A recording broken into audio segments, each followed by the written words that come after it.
Welcome to Networking RX, a podcast devoted to helping business professionals like you enhance your networking skills in order to become more proficient giving and receiving quality business referrals and improving the overall quality of your life and the lives of those around you. The Networking RX podcast is a production of AmSpirit Business Connections, an organization whose mission is to empower business success through networking. Welcome back for another episode. This is Frank Agan, founder and president of AmSpirit Business Connections. Today we're going to talk about giving. As I've discussed on this podcast from time to time, a big part of networking, a huge part of networking, a centerpiece of networking and building relationships is adding value to others. And part of adding value to others can be helping others, or another way of saying that is giving to others.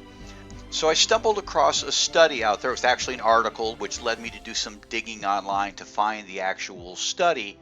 But there's a study out there, and the title of the study is, at least the title I was able to uncover, is that people are slow to adapt to the warm glow of giving.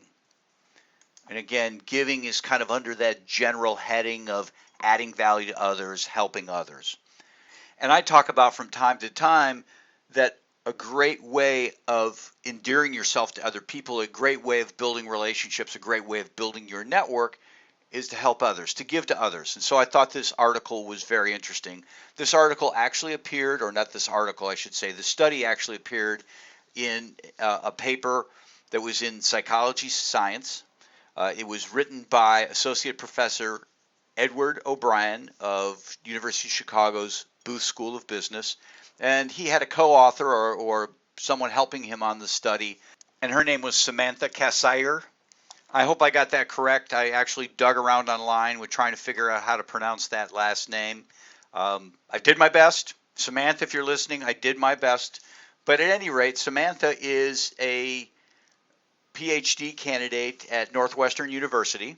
Now, what it talks about in the study is that generally speaking, the happiness we feel after a particular event or activity diminishes each time we experience that event. So in other words, let's say you go to watch your kid's soccer game. It's the first time you've seen your kid play, 5 years old. Wow, it's really neat. It's really neat, and it's something you'll always remember. The second time it's neat. Third time, not so much, and it diminishes over time. And that's true of really anything we experience. It's, the law of diminishing returns or diminishing marginal utility they talk about in economics. But anytime we experience something, it diminishes over time. And we go on with different examples, that first kiss, so on and so forth. And this is known in the social science world as hedonic adaptation.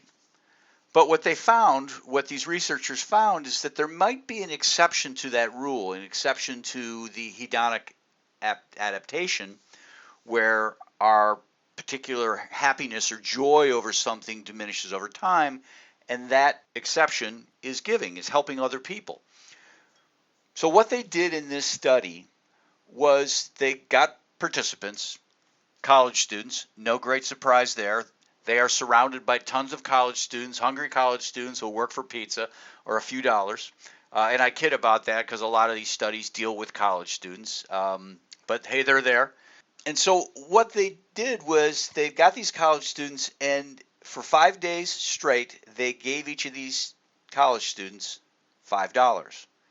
And these college students then were required to spend the money on the exact same thing each time. Every day they got $5. Every day they went and they spent that $5. Now, the researchers randomly assigned participants to spend their money in one of two ways. One group was assigned to spend the money on themselves. So spend $5 on themselves each day. Now, $5 certainly doesn't go far, but this money was a total windfall. They were given $5, so it wasn't like they were taking money out of their own pocket, like finding money on the street. But every day they were this first group was supposed to spend money on themselves. And then the second group was told to spend the money on someone else, such as leaving money in a tip jar at the same cafe, or making an online donation to the same charity. And from that, they asked the participants to reflect on their spending experience. Some were spending the money on themselves, some were just benefiting somebody else, making a tip, making a donation, and then measure their overall happiness at the end of each day. According to these researchers, there were about 96 participants, so there were 96 participants, it wasn't about, and they all started off with similar levels of self-reported happiness. The people who spent money on themselves and the people who were tasked with spending money on others, doing something for others, all started with the same amount of happiness. The people who spent money on themselves, however, showed a steady decline in happiness over the 5-day period, but the happiness didn't seem to fade for those who gave money to someone else. In other words, people who were doing things for someone else, putting money in the tip jar or making that donation every day, continued to maintain a level of happiness, a level of joy from doing this hedonic adaptation didn't seem to take hold. They continued to be happy with what they were doing, basically showing that doing things for others, helping others, adding value to others doesn't ever seem to get old. Now, according to the study, they conducted a second experiment. This was an online experiment, and what this allowed them to do is, one, have many more participants.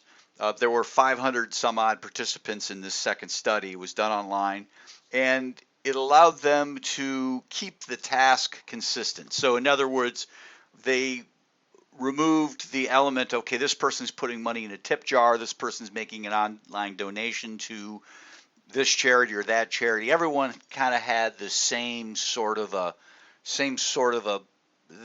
task.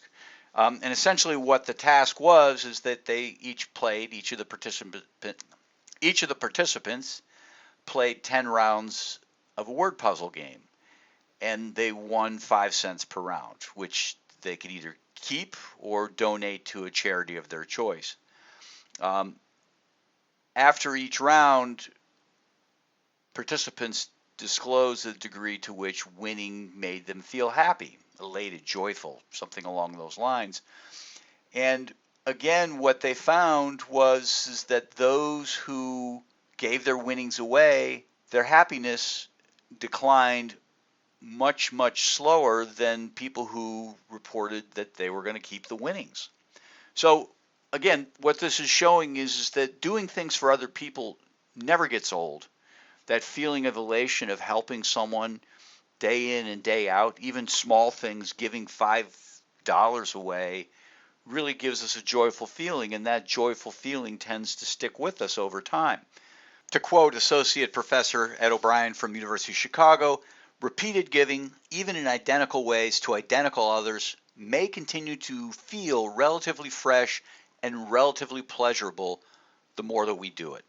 Interesting study. I think the lesson for us is that as we're out there trying to add value to others, as we're trying to give, as we're trying to help other people, it's always going to feel good. It's always going to be, it's worth making that investment because there's no real diminishing returns, or the diminishing returns are very, very slight. So as you build networks out there, as you build relationships, focus on doing things for other people. It's always going to feel good. That good feeling is not going to go away.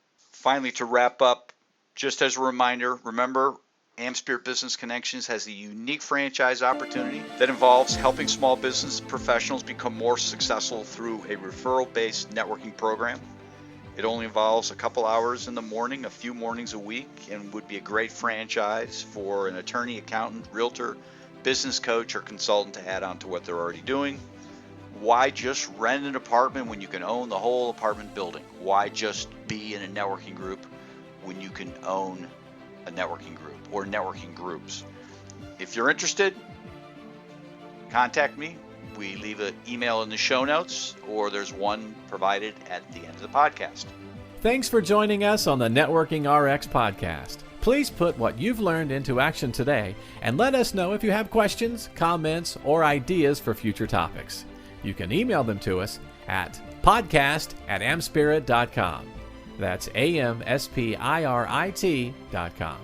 Finally, so you never miss an episode, be sure to subscribe to the Networking RX podcast through iTunes, Overcast, or however you receive your podcasts. Now get out and network with someone. The Networking RX podcast is the copyright production of AmSpirit Business Connection. All rights reserved.